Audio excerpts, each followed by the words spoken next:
കോടതി മുറിയിൽ നിന്ന് ഈ വധശിക്ഷ കേട്ടത് സ്റ്റെഫിനാണ്.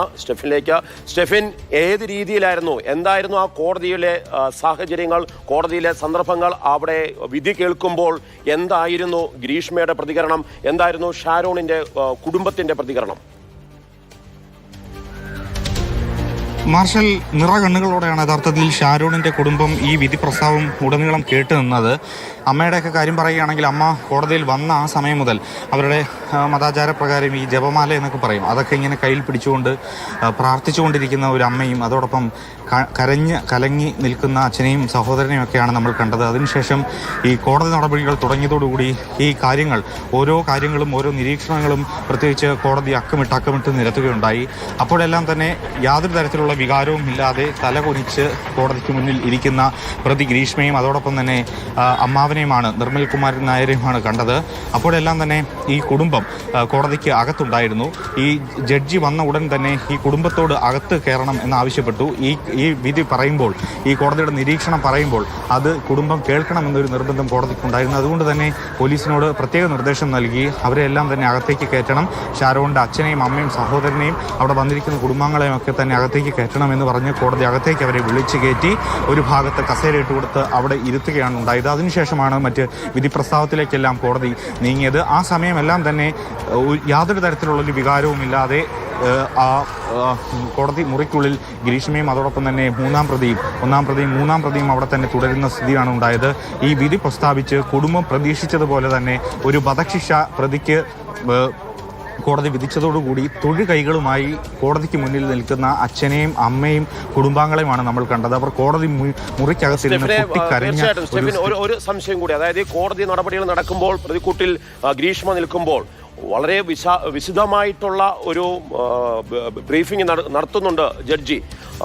ഇത് നടത്തുന്ന സമയത്ത് എന്തായിരുന്നു ഗ്രീഷ്മയുടെ ഒരു മുഖഭാവം? നിർഭീകമായി കുനിഞ്ഞു നിൽക്കുകയായിരുന്നു, അതോ ഇത്തരം കാര്യങ്ങളൊന്നും ഞാൻ ചെയ്തിട്ടില്ല എന്ന നമ്മൾ ആദ്യം കണ്ടിരുന്ന ഒരു ആത്മവിശ്വാസം ഇപ്പോൾ ഗ്രീഷ്മയുടെ മുഖത്തുണ്ടായിരുന്നു? അപ്പോൾ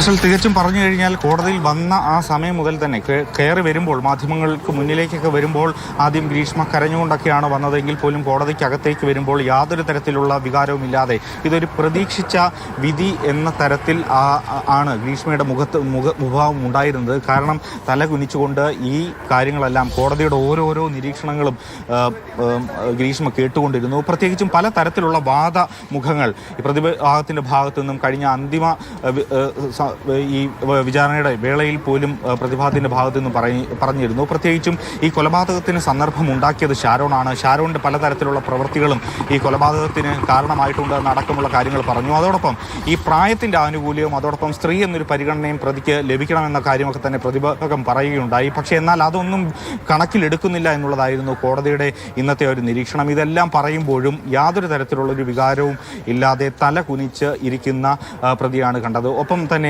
നിർമ്മൽ കുമാരൻ നായർ, അദ്ദേഹവും ഈ കോടതി നടപടികൾക്ക് ഏതാണ്ട് 1 മണിക്കൂർ മുമ്പ് തന്നെ കോടതിയിൽ എത്തിച്ചേർന്നിരുന്നു. ആ സമയമൊക്കെ തന്നെ അദ്ദേഹവും അവിടെ ഇങ്ങനെ യാതൊരു വികാരവുമില്ലാതെ അദ്ദേഹത്തിൻ്റെ ചുണ്ടും കൈയും ഒക്കെ വിറയ്ക്കുന്നുണ്ടായിരുന്നു. ആ തരത്തിൽ കോടതിയിൽ നിന്ന് ആ വിധി കേൾക്കുമ്പോഴെല്ലാം തന്നെ യാതൊരു വികാരവുമില്ലാതെ 2 പ്രതികളും നിൽക്കുന്ന ഒരു സ്ഥിതിയാണ് ഉണ്ടായത്. ഈ ആസൂത്രിതമായിട്ടായിരുന്നു ഈ കൊലപാതകം എന്നുള്ളത് കോടതി കൃത്യമായി തന്നെ പറയുന്നുണ്ട്.